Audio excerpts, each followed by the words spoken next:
What motivated me to be a co-founding member of PeDRA was the need.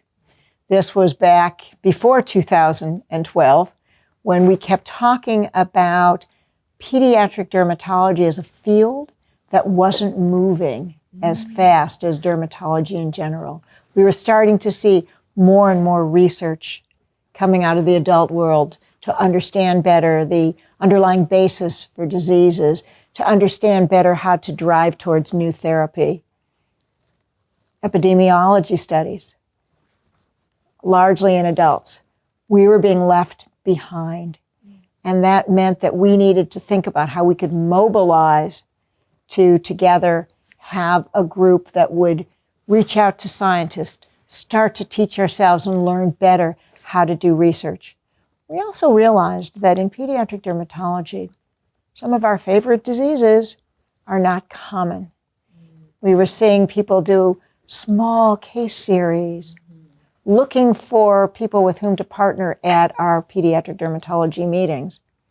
We needed an organization that would specifically provide the infrastructure to bring people together to study these rare disorders so that there were enough patients, enough subjects in trials to make a difference.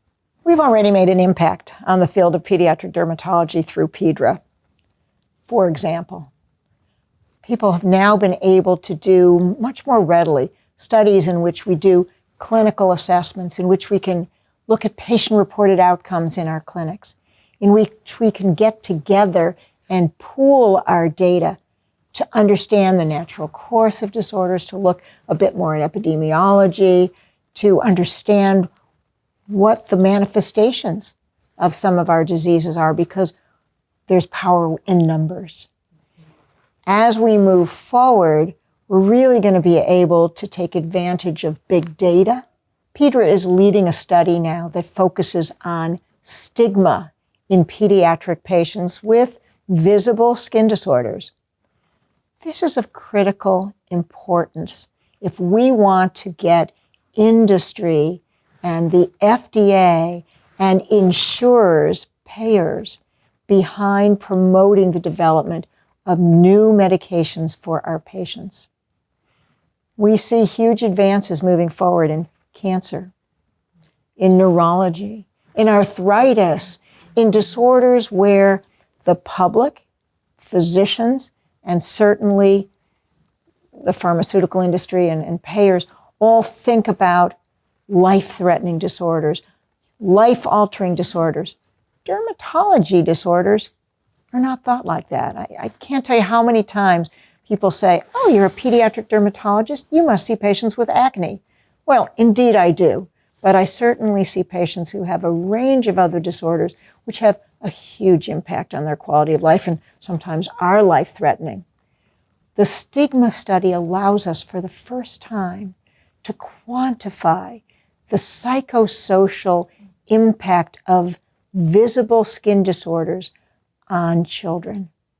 In this study, we are looking at stigma, both perceived by the child and by the parent, and we're trying to look at how that and the severity of the disease correlate with having anxiety, having depression, having a reduction in your peer relationships.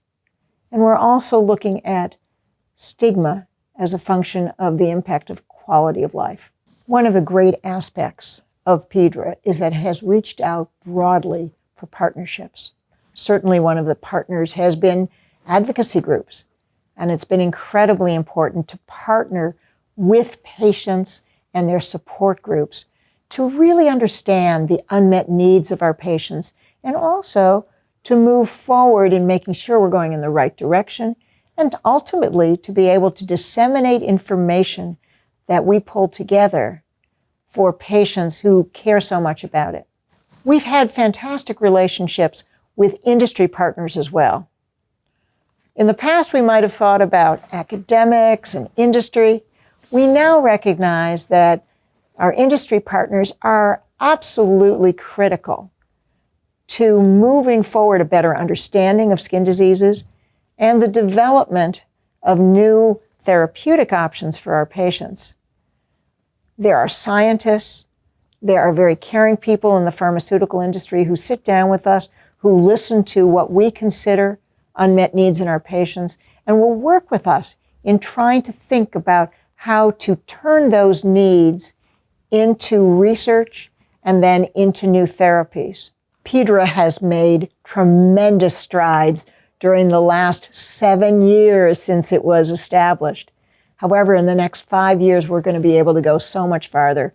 We now have a network of well over 200 individuals who want to work together and who've chosen various subgroups to work within the structure of PeDRA on areas about which they're passionate.